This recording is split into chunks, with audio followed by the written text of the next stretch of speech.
inside the area, Austin goes for goal and scores! And it's Moa who just lobs it towards goal! Oh, it's his first goal for the club!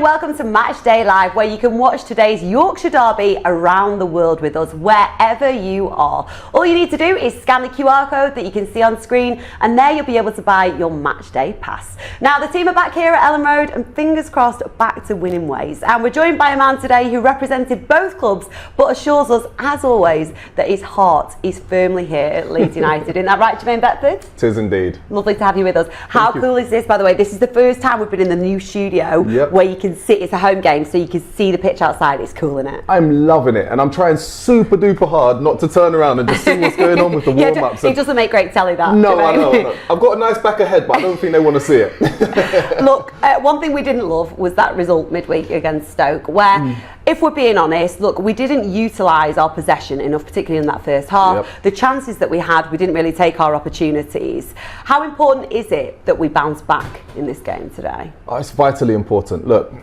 we've been on a great run the last 10, 11 games. I think we've only lost 2 out of those games. The Southampton game, we put that to one side. The Stoke game, obviously, is a similar situation. But if you look at the possession stats, you look at the amount of opportunities shots-wise we've had, you look at the big goal chances, 5 clean sheets in this season as well. The team are onto something really, really good, and Daniel Farke's done really, really well to get the players playing exactly the way he wants them to, but also understanding you're not always going to be in possession of the ball, and when you're not in possession, you've got to be organised, and that's exactly what he's done, with the exception of those 2 games I mentioned before. Well, look, we're going to hear from Daniel Farke shortly, but he actually said in his press conference ahead of this game that if you'd have said in August, when we were in a bit of a turbulent place, that actually we'd be sitting 3rd in the Championship table and doing what we're doing now, we'd have been pretty happy. And there is an element of truth in that a standard has now been set, there's a precedent there, and it's probably more disappointing, that result against Stoke, because we knew they were there for the taking, and we've seen what we can do.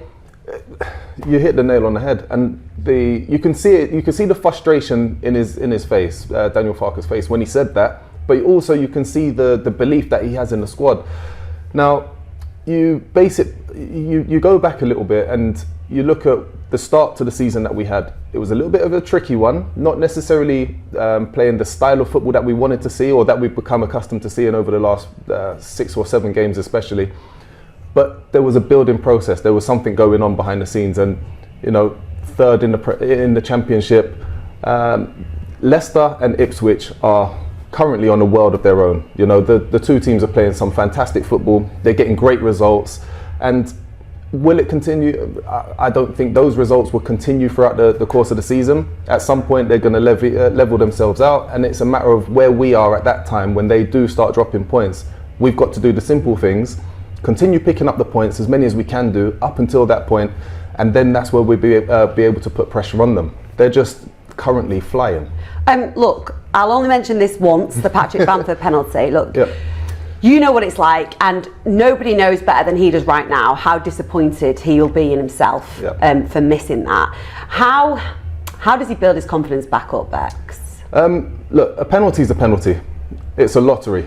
You're going to score some, you're going to miss some. It just happens. I've scored loads of penalties. I've missed a few penalties as well. It happens. Unfortunately, it just happened to be during the time that we needed the goal. I think it was 0-0 at that point. It would have been a great opportunity for us to put immense pressure on Stoke and really piled the pressure on them by scoring another goal and making them come out of their shells and try and attack, and that's where we can hit them on the counter. But I think Patrick would be frustrated. He would have replayed that penalty 1,000,001 times over in his head. Why didn't I do this? Why didn't I try that? Why, you know, and that's just normal. I did it. But more than that, I look at the chances that we had during the game. You know, we put a lot of emphasis on the Patrick Bamford penalty miss because, you know, it's a big moment. But you look at who was there? We had a couple of players in the first half especially that had great opportunities, great chances to score. Maybe took a shot a little bit too early, too soon. Maybe should have taken another touch. Maybe should have had a little bit more confidence. But we're getting those opportunities. We're creating those chances, and that's what I want to see. If we weren't creating chances, that's when the questions would be asked, and that's when I would start to worry a little bit. Look, Bex, we'll talk about team news very shortly, but first let's get the thoughts of the boss, Daniel Farke, ahead of this game. I think if you don't feel this extra motivation in local derby, then we have a problem. So definitely, it's an important game for the club, for the fan base. Obviously, it's just 3 points, so it has the same value for the table like all the other games. But yes, you want to have this special atmosphere and a bit rivalry, and I think it's quite important that in this games you are even a bit more motivated, and both sides want to be successful. Especially, I also think that Huddersfield, after perhaps also a bit difficult last game, they have the chance to turn the whole mood around. So I think they will come also highly motivated, but so are we. So it's important to go really. Yes, in full motivation the last year into such a derby, because want to be successful. Yes, difference to Ipswich or whatever is not important for me. So the table is for me just important after 40 games. I also don't like that we always have to be concerned about something. So if someone would have offered position 3 after a really difficult summer break in the end of August, that we would be in position 3 in the top 6 with a proper point tally, I think many people would have said, "Oh, that would be great if we are in this position." So I'm not concerned. We were there on a brilliant run. It's a championship. Sometimes there's a little setback, but you don't have to take too much attention on point differences. Not that the point gap that we have in advantage to other teams, but also not that other teams are ahead of us in the table. For us, it's just important that we deliver good performances, good results. I think we were not at our best, especially in the first half, in the last game, and this is our only topic. I want to use our possession better than we did at Stoke. But that's the only topic. It's important that after each and every win, our supporters want to dance on the table, and after each and every setback or loss, like we conceded the setback at Stoke. Yeah, and you need to have this feeling the world goes down. So I have the same feeling inside, but obviously I have to stay a bit more calmed and a bit more leveled. Don't dance around once we have a good run, like we had with several wins in the row. I'm also not overreacting once you have a little setback. I'm quite analytical and try to be analytical in this way. I think sometimes it's fine margins, because if you would have converted the penalty and scored the first goal, I tell you what, just one team would have won this game, and everyone would dance on the table and say, yeah, it was a difficult away game, and first half we digged in, but then the game management was brilliant. What a depth in the squad, so we could rotate. We brought players in from the bench, and they decided the game.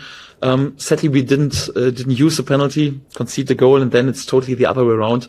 That's normal for such a quite emotional club, but it's always important to stay calm. I think the last time when this club won the league in a perfect way, could be that I'm wrong, but I think there were 9 losses during the whole season.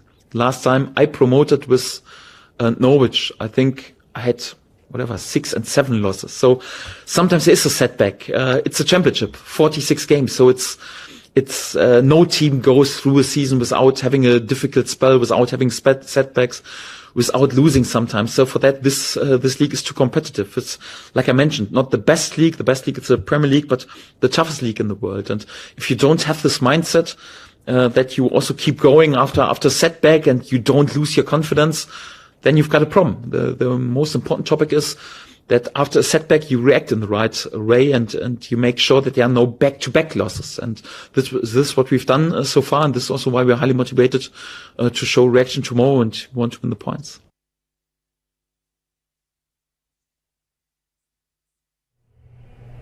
I know that I am constantly banging the drum for Daniel Farke, but I absolutely love him. I love the way he speaks. And also, he doesn't just talk the talk, does he? Something that he said that I think is really crucial to point out there is that actually, when Leeds United won the league, we lost 9 games that season. Yeah. We've lost 3 so far. Now, we don't want another 6 anytime soon, but that's quite reassuring, isn't it, hearing that? It is. What's also great is that when he won the championship with Norwich both times, that he lost 6 times and 7 times. So he's aware of, you know, the margin of error that the club are afforded, that you can possibly get away with. He doesn't want to go anywhere near that. He doesn't want to go get anywhere near those numbers. So you know, he's a very impressive person to listen to, especially during his conferences, because he gives you all the information you need and things that you didn't realise you needed either. You know, so he gives you a level of reassurance that not many managers in the past have given us. And we saw him obviously make some changes in that midweek game against Stoke. He made 3 changes. He's made some changes back almost in this game. One of the ones that we were kind of expecting to come for a while was no Archie Gray. Jamie Shackleton comes in for him. Now, we did say this, you and I have spoken about this, the fact that you don't want to tire him out. He's so young and he's played a lot of football. Yeah, he just needs to be managed. One of the most important things about young players is not giving them burnout, not giving them too many opportunities to play themselves, run themselves into the ground and end up burning their legs out, and they become almost, not useless, but they find it a bit more of a challenge throughout the season. By taking him out of the firing line now, and I know over the last, 2 weeks or 2.5 weeks, he's played numerous 90 minutes, so that's naturally going to take its toll on him. In a different position as well, it's a challenge. It's a challenge that I don't think he thought he would be involved in at this point in his career, but he's managed it really, really well. He's Archie. rising to the challenge. He absolutely has. And to have somebody like Jamie Shackleton step in, somebody that is comfortable in a number of positions, somebody that you know is going to give you 110% regardless of which position he plays in. That's another reassuring characteristic of his that Daniel Farke's naturally going to use really well. Another change, there's 4 changes today from the game midweek against Stoke. Glenn Kamara comes back, Ilya Gruev is out. Do you think that's the right call? I think it's the right call. I thought Gruev found it a little bit difficult against Stoke. They were quite overpowering in the midfield, and it's quite a tricky game to have your first start in, I felt. I don't think he played badly. I have to reiterate that. I don't think he played badly. I just think maybe because of the opposition and the league position they were in, Daniel Farke thought this would be a great opportunity to put him in. And it's hard to argue against that before the game started. But there were 3 major changes. And it was the 2 wingers, who are Somerville and Dan James, who are massively in form. I was quite surprised to see both of them dropped and Kamara dropped. But then, you know, like I said, there's a massive squad, and pretty much everybody apart from 3 very good players are fit. So the only way to get promoted really comfortably is by having that squad rotation. And, you know, I expected a much better performance against Stoke. Unfortunately, that wasn't meant to be, which is why he's made those changes back to where we are now. Well, just very quickly, obviously, those changes, just touch on those changes, because Crescencio Somerville in particular has been outstanding recently. Dan James, of course, finds himself back in the starting 11 again. He kind of had no way out of that. He kind of had to do it, probably, Daniel Farke, didn't he, in this game? Yeah, look, it's always easier when you've lost a game to make those changes. When you've won a game and then you're making a number of changes, naturally, if you don't win the game, questions are going to be asked about whether you're doing the right thing, whether you made the right choices.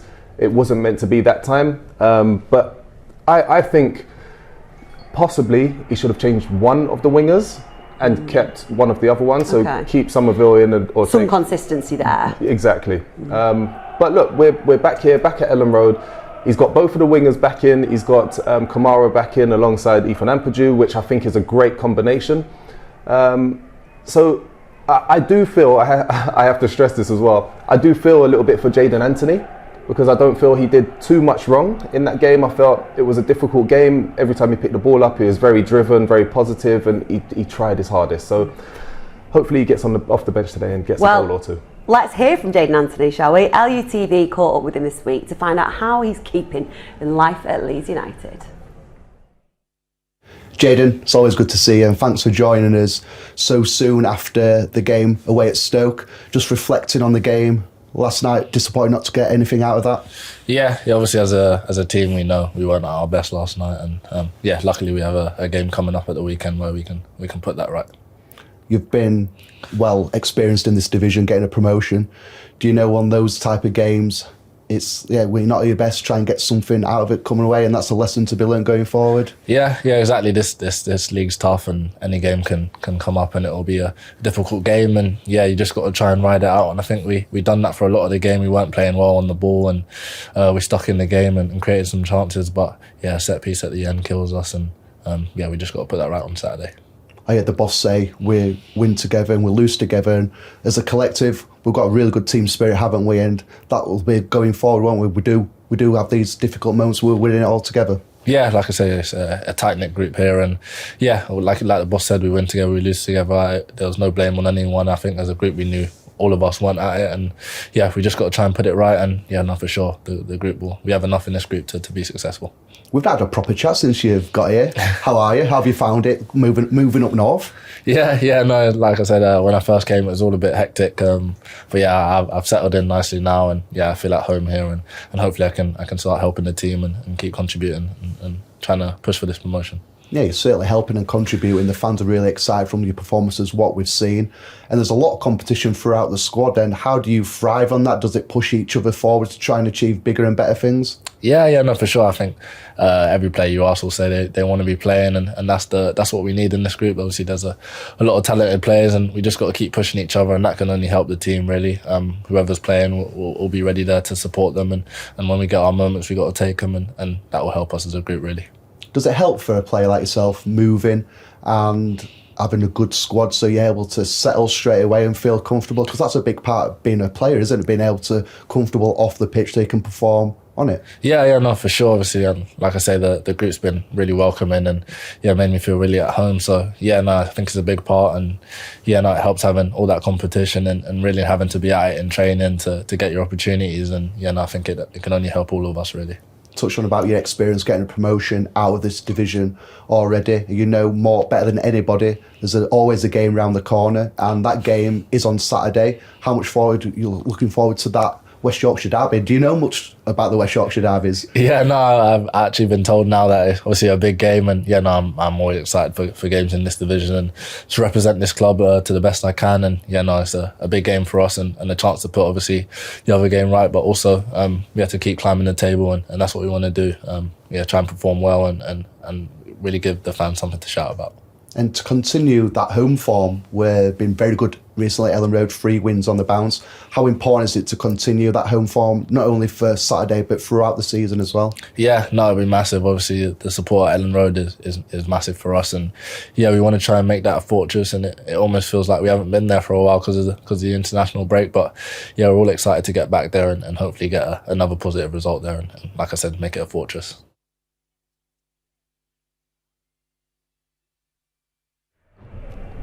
He's a brilliant character, Jayden Anthony, really is. And they were talking there about competition in those spots. How healthy is that? We've spoken about the rotation, but how healthy is that level of competition in a squad? It's brilliant. I used to love when we had a window coming up, because I knew that we were going to get another striker or another winger in, and those players were going to try their hardest to try and take my position. But what that would do to me is it would make me say, right, hold on, what I need to do is pick my game up a little bit more. So then the team are getting the best version of myself. That's exactly what he's talking about there. Jayden's battling against William Nonto, Somerville, Dan James, Jorginho Ruta, Peru. There's lots of players that play in those attacking 3 or 4 positions, which make all of them push each other even more so. There's nothing better than competition, especially because they're all friends as well. Yeah. That adds to it. Yeah, there's great camaraderie amongst them. And look, Daniel Farke said he's spoken about being more efficient in the final third. How does that translate though? When you have so many attacking players, how does that translate on the pitch in a game? You know that if you've got 3 chances in the game, you've got to score one. If you don't, somebody else is going to have an opportunity, and if they take their chance, the roles might be reversed. They'll get their chance to start and you'll be sitting on the bench. So you know that you've got to pick your levels up, you've got to try that little bit harder in front of goal, be a little bit more clinical, and then hopefully, like I said before, the team is the one that benefits. Look, the atmosphere is incredible here. I'm not turning around, you're not getting me turning around. We'll let you have a little peek, we'll have a little look. It is cracking out there. Right, you know what it's time for now, don't you? It's a drawing time. Are you signing a new contract, Bex? Hey, where is it? It is time for LUTV's Art Club, and this week it was the turn of Jaden Anthony. Elan, gotta be. That's not bad, to be fair. Long arms. Are they saying he's fat? Is it Pask? It's not Pask. It's Pask. That's really bad. Pat. That's a shambles. Huge head, little ears. I told you, art's not my strong point.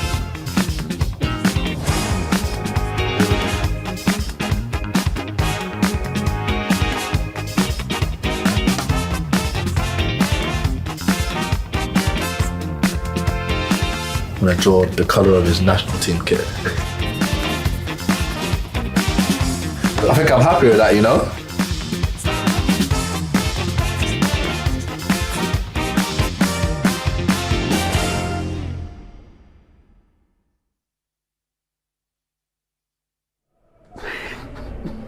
I love how judgmental Jaden Anthony was of everybody else's artwork, and then he whips that out. That's ridiculous. Any guesses? No.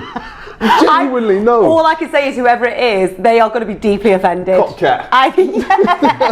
Even Copcat would be insulted. There's a WhatsApp number on the screen. Please do send in your guesses. Who do you think that was that Jaden Anthony has drawn? I mean, it's got to be one of his teammates, but whoever it is, I'll be fuming. They're definitely not mates, are they? No, it can't be. Look, let's look at the opposition today, shall we, Bex, in Huddersfield. And we heard Daniel Farker say that actually after their thumping really at the weekend, 4-0 they lost. They're going to be hungry, and we've seen this. We saw it with Stoke for periods as well in that game against us on Wednesday. That actually teams can almost be more dangerous when they're hungry for the 3 points. And when they come here as well against this Leeds United side, because look, we've just been relegated from the Premier League, so we're the big scalp. All of the teams in the Championship want to beat the bigger teams, and that's exactly what we're going to see today. A Huddersfield team that's going to be organised. You know, Darren Moore has been trying to work his magic on the team to get them a little bit more organised. He's lost 2 of his opening 6 games, and you know they've not played badly apart from that Cardiff game. But it just makes it look. Form guide goes out the window. Let's just get that out of the way. It's a derby. So anything can happen in a derby. As long as we get control of the ball nice and early and move the ball quickly, and I hate saying it, do the simple things well, I don't think we'll have a problem today. One thing I will say is that we know that goals are there for the taking. They've conceded 9 in the last 4 games. Yep. So knowing how many chances that we can have, we definitely, I mean, I don't want to tempt fate, I'm not going to say any more actually. What do you think, Bex? Well look, I know what you're saying and I know what you're alluding to. I also have seen that when Huddersfield concede an early goal, they tend to crumble.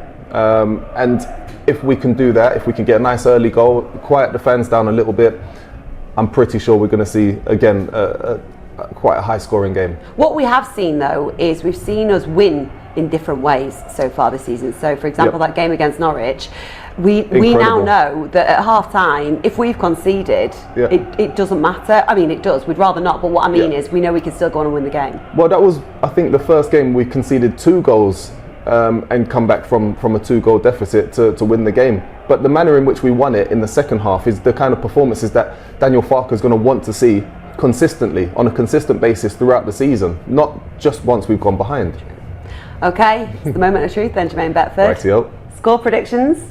Oh, I'm going to say 3-1 Leeds United. Jermaine Beckford, oh, that's a tasty scoreline. We'll It take is, that. I know, there's a lot going on. Beckford is saying 3-1. Kickoff is fast approaching, so we'll head outside and hand you over to our commentary team of Bryn Law and Tony Dorigo. But before that, let's get the thoughts of Pascal Struijk. Well, Pascal, what's the mood in the group been like since that disappointment of Wednesday night? You know, it was a frustrating game for us.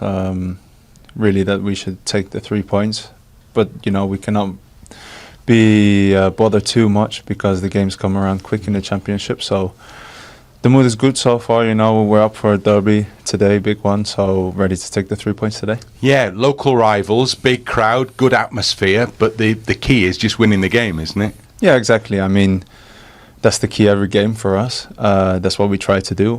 Big derby, so we'll all be excited. The fans will be excited, which helps us in a game like this. So we're ready to go.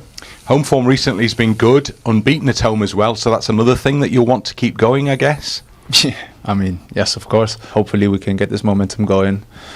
You know, the stadium is a really hard place for opponents to come, so let's make sure we do it again today.